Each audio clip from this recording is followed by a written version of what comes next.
In today's video, I'm going to teach you how to fix double spacing in Notion after the line spacing update. First, open Notion in your browser or app and go to any page from the left sidebar. Once you're on the page, click inside a text block where you want to type.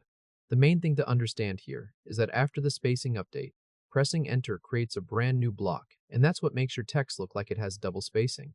So instead of using enter for a normal line break, use shift and enter together. Click into the text block, type your first line, then when you want to move to the next line, press shift plus enter. This keeps your text inside the same block instead of creating a separate one. Then type your next line, and again, use shift plus enter for every new line you want to add. If your goal is tighter, cleaner formatting that looks more like regular paragraph line spacing, this is the quickest and most important fix. There's also another option if you want the whole page to feel more compact. Go to the top right corner of the page and click the three-dot menu. In that menu, turn on small text. This reduces the overall text size and makes the layout feel less spread out. It won't change how enter works, but it does help make the page look tighter and easier to read if the new spacing feels too wide. If you already have lines that are spaced too far apart, you can fix those too. Click at the end of one of the spaced lines, then press Backspace.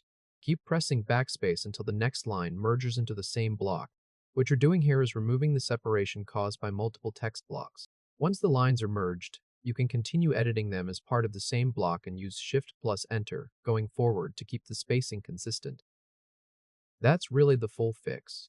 Use shift plus enter for line breaks, turn on small text if you want a more compact look, and merge existing separated lines with Backspace when needed. If this helped, hit like and subscribe for more quick tutorials. A good habit from now on is to watch for whether Notion is creating a new block or just a new line. If you see extra space appear, that usually means enter created a separate block. Switching back to shift plus enter will keep everything neat. With these simple adjustments, your notes, lists, and paragraphs should look much cleaner and more controlled after the update.